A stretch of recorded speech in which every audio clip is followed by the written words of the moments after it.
Sekarang kita masuk ke segmen kedua, di mana di segmen pertama tadi Anda sudah dikenalkan dengan konsep variabel acak. Seperti yang sudah saya sampaikan, variabel acak tersebut merupakan sebuah pengantar yang nantinya akan dipakai di dalam distribusi. Nah, distribusi kalau kita membaginya sekarang, ya, distribusi itu dibagi berdasarkan jenis variabel acaknya. Yang akan kita bahas pertama yang di sini adalah distribusi yang sifatnya diskrit. Kemudian nanti di bagian kedua nanti akan dibahas distribusi yang sifatnya kontinu. Kalau berdasarkan definisi formalnya, sebuah distribusi yang diskrit itu adalah yang variabel acaknya bersifat diskrit, artinya ya, himpunan luarannya yang mungkin atau the set of possible outcomes itu dapat dihitung. Maksudnya bagaimana? Misalnya saya kasus tadi kita sebut ya. Kita sebut tadi kalau di kasus terakhir yang ada di sini, variabel acaknya saya sebut sebagai Y. Y-nya itu adalah menyatakan kemunculan jumlah kepala di setiap kali percobaan. Nah, ini yang saya sebut sebagai set of possible outcomes atau himpunan luaran-luaran yang mungkin itu dapat dihitung, dapat dipisahkan. Sehingga kalau saya membuat kaligrafik Y yang menandakan himpunannya, anggotanya jelas 0, 1, 2, 3. Bukan jelas ya, tapi dapat dipisahkan. Sini kita berbicara bahwa Y-nya dapat dipisahkan dengan jelas. Itulah yang disebut sebagai variabel acak yang sifatnya diskrit. Nah, di sisi sebaliknya, kalau variabel acaknya itu dapat mengambil nilai pada skala yang kontinu, maka disebut sebagai variabel acak yang kontinu. Contohnya bagaimana? Misalnya, kita sudah bereksperimen dengan tinggi badan mahasiswa di sebuah kelas. Kalau dalam data populasi, kita punya yang disebut sebagai jangkauan, yang menyatakan data minimum sampai ke data maksimum. Katakanlah di kelas itu minimum adalah 154 dan yang tertinggi ada sebanyak 188 gitu ya. Nah, bagaimana di sini? Mengapa ini disebut sebagai kontinu? Berarti kalau kontinu kan pernyataan ini tidak berlaku, yaitu set of possible outcome is countable, itu kan tidak berlaku untuk yang kontinu. Apakah tidak bisa dihitung? Bukankah bisa kalau secara intuitif gitu? Misalnya berarti kan adalah 155, 156, 157 dan seterusnya. Nah, ini jangan Anda lupakan. Kalau dia kontinu, tentu saja di sini secara matematis kalau saya mendefinisikan ya, R itu adalah jumlah titik antara minimum dan maksimum, di mana R adalah elemen bilangan real, maka R bukan N ya, maka R tentu saja jumlahnya adalah tak hingga, tidak terbatas, sehingga tidak bisa kita hitung secara praktis. Nah, apa saja kemudian variabel diskrit lainnya? Misalnya kalau kita berbicara dalam satu waktu, kita ingin tahu variabel randomnya itu adalah jumlah orang yang berada pada sistem antrian. Kemudian misalnya adalah jumlah kendaraan yang sedang mengantri di sebuah perempatan lampu merah. Itu diskrit. Atau kalau kita dalam inspeksi pengendalian kualitas, jumlah produk cacat misalnya. Sedangkan kalau yang kontinu, contohnya tentu saja yang secara variabel dia memang kontinu juga. Misalnya tinggi badan, kemudian berat badan, usia, pendapatan, kemudian IPK.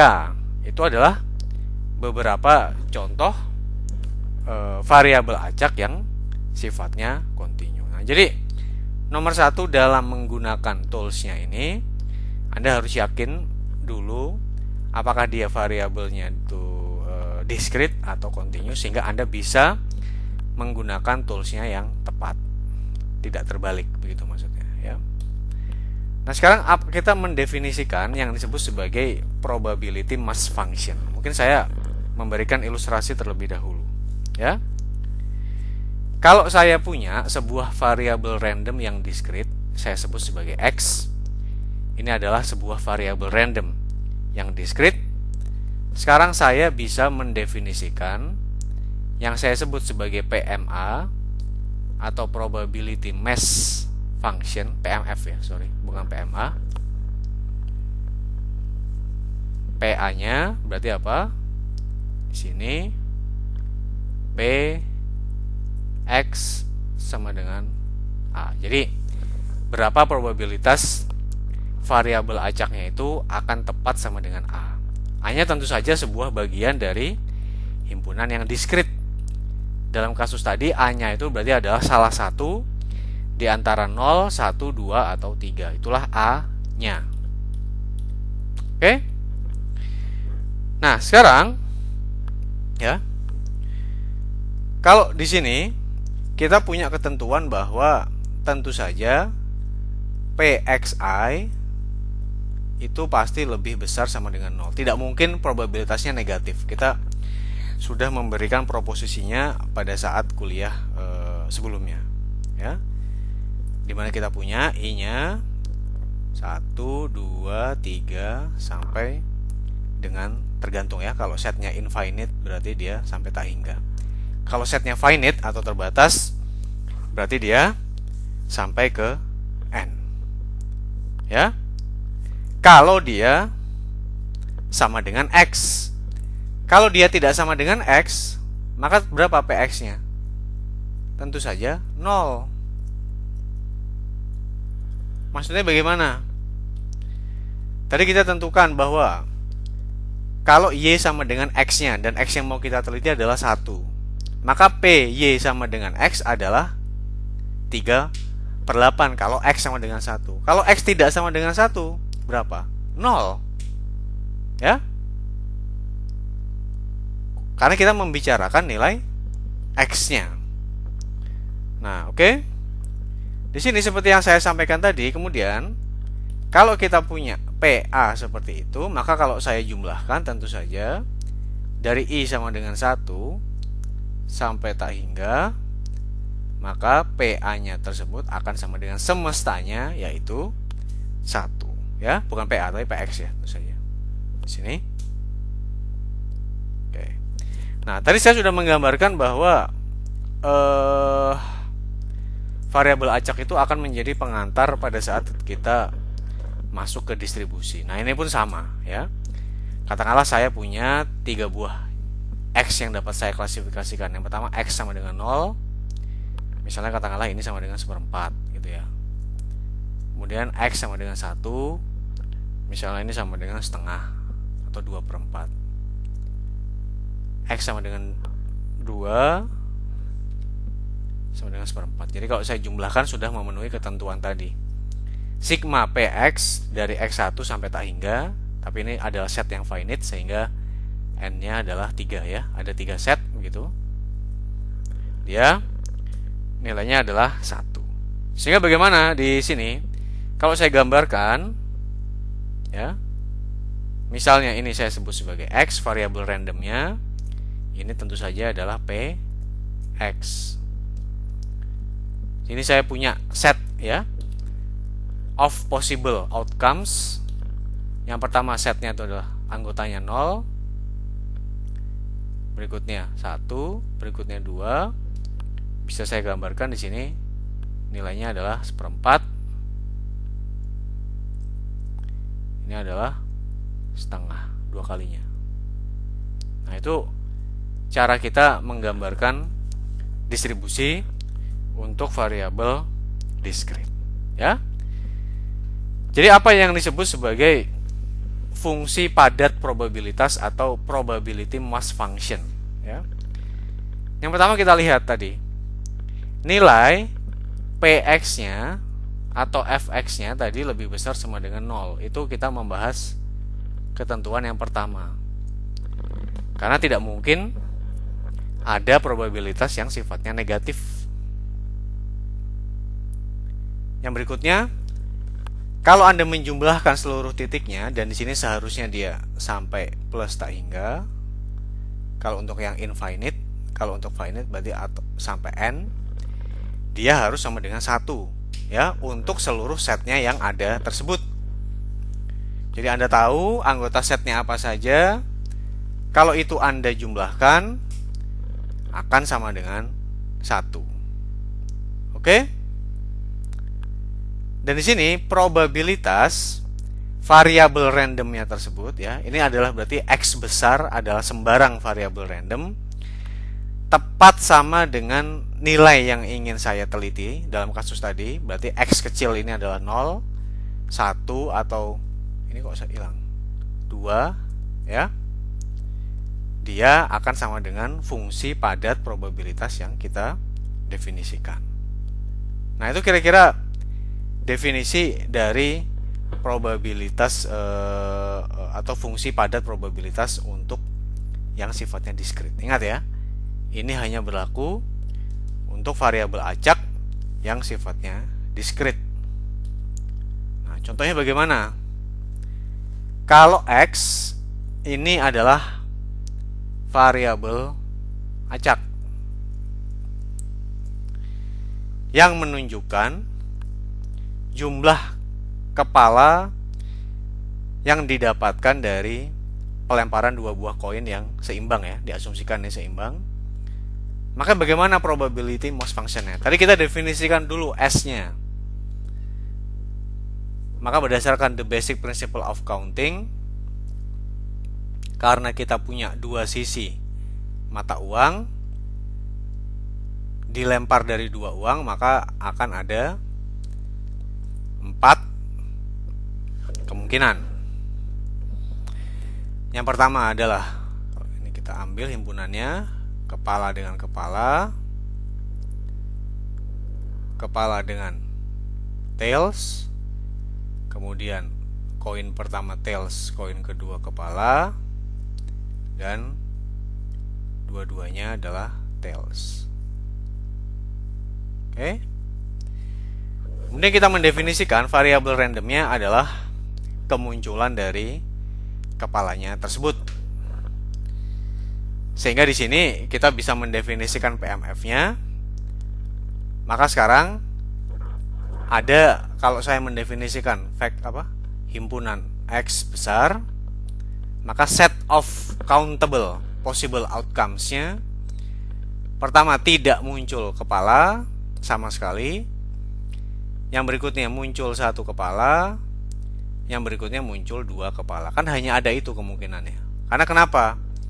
Yang tidak muncul kepala di sini berarti kita hanya ada 1 kejadian.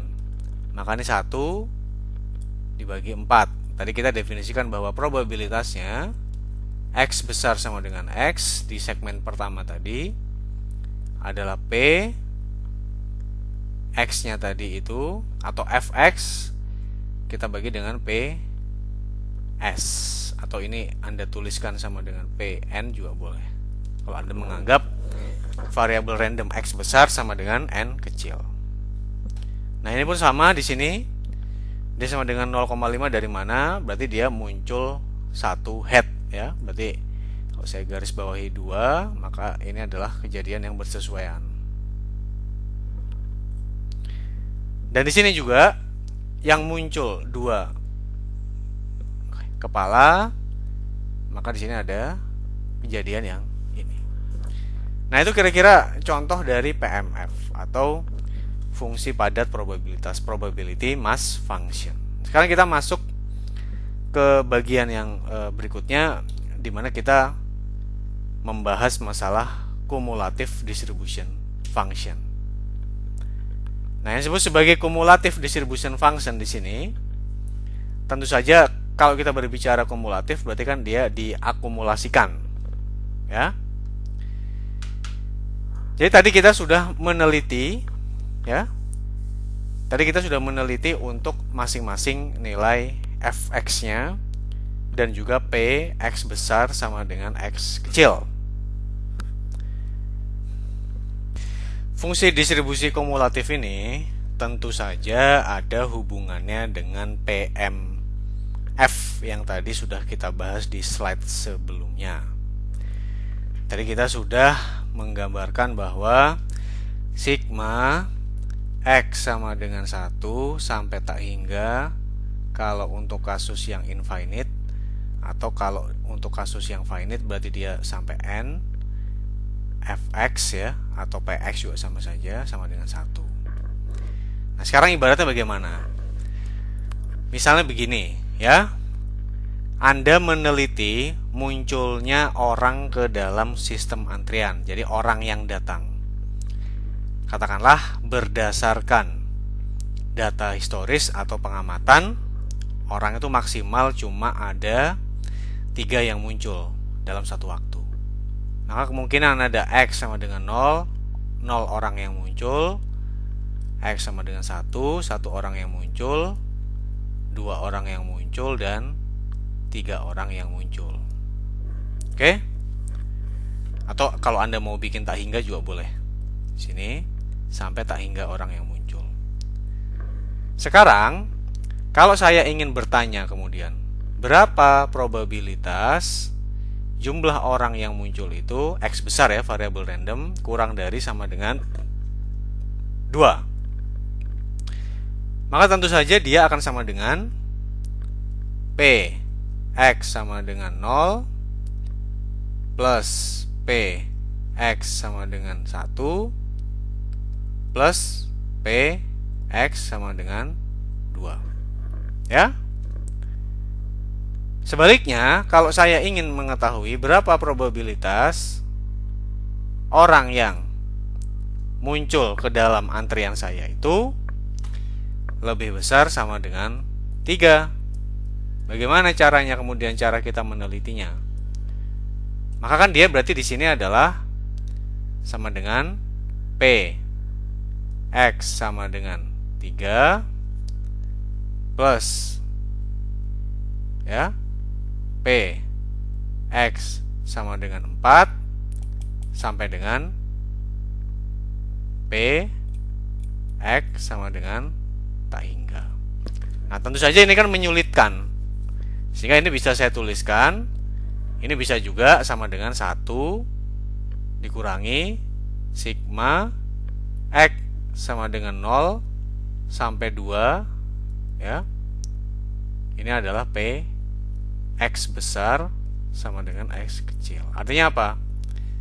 Di sini saya mengurangi 1, tadi adalah P X besar sama dengan 0 ditambah P X besar sama dengan 1 ditambah P X besar sama dengan 2. Sehingga di sini Anda bisa mencari untuk kasus yang tak hingga tadi, itu menjadi lebih mudah. Kalau kasus kita tadi memang datangnya orang ke dalam sistem antrian. Karena dalam kasus yang demikian biasanya memang secara prinsipil begitu ya, jumlah orang yang datang itu kan mungkin sampai dengan tak hingga. Nah, kalau kita kembalikan ke formulanya sekarang, distribusi atau fungsi distribusi kumulatif ini, berarti dari ilustrasi kita tadi, dia merupakan penjumlahan dari apa? Probability mass function yang sudah kita definisikan di sudah kita definisikan di slide sebelumnya. Jadi tergantung mau Anda ambil yang mana. Kalau kita jumlahkan seluruh anggota set dalam eventnya tersebut, tentu saja dia akan sama dengan 1. Contohnya bagaimana? Kalau ini kita jumlahkan, dia akan sama dengan 1. Nah, ini pun sama. Ya, kalau Anda mencari 0 dan 1 ya tinggal Anda jumlahkan. Begitu pula kalau Anda mencari 2 2 itu berarti kan sama dengan 1 dikurangi PX besar sama dengan 0 ditambah PX besar sama dengan 1 dalam kurung maksudnya ya. Atau dalam angka berarti 1 dikurangi 0,25 dikurangi 0,5 sama dengan 0,25. Nah, itu fx adalah non decreasing function. Udah pasti. Kalau kita mengambil sekarang fx sama dengan 0 ditambah fx sama dengan 1, ya. Nilainya kan pasti akan makin bertambah.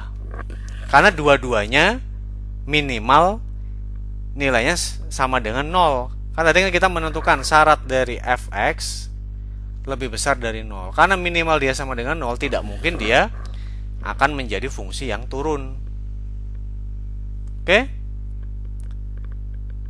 Nah, ini pun sama. Kalau Anda mengambil ekstrim kiri akan bernilai 0. Kalau Anda mengambil ekstrim kanannya akan bernilai sama dengan 1. Nah, kemudian di sini kita memberikan contohnya. Ini menunjukkan PMF dan juga CDF. PMF berarti adalah probability mass function. CDF adalah cumulative distribution function untuk kemunculan kepala dari 5 koin yang dilemparkan. Karena satu koin itu kemungkinan munculnya 2 dan kita mengambil 5 koin, maka pasti ada 32 sampel space-nya atau ruang sampel yang ada. Nah, di sini Anda bisa lihat berarti tidak ada kepala yang muncul, peluangnya adalah 1/32. Tentu saja dia adalah semuanya, berarti tails ya. Begitu pula kalau semuanya head, itu juga hanya ada satu kemungkinan dan seterusnya. Nah, kita lihat sekarang bagaimana kalau kita mencari tadi yang saya contohkan PX0 dan juga PX1. Maka di sini kita bisa dapat bahwa dia merupakan penjumlahannya antara 1/32 ditambah 5/32. Kalau saya jumlahkan 0, 1, 2, 3, maka merupakan penjumlahan ketiga anggota setnya tersebut. 1, 5, dan 10. Jumlahnya adalah 16. Oke. Kemudian kalau sampai di sini 26 dan seterusnya, sehingga kalau di akhir juga akan sama dengan 1. Nah, Anda lihat di sini dia merupakan fungsi yang tidak menurun. Karena tadi minimal probabilitas X besar sama dengan X itu akan sama dengan 0, sehingga tidak mungkin selisih antara satu set ke set yang lain itu bernilai negatif, ya. Saya rasa itu untuk segmen yang kedua.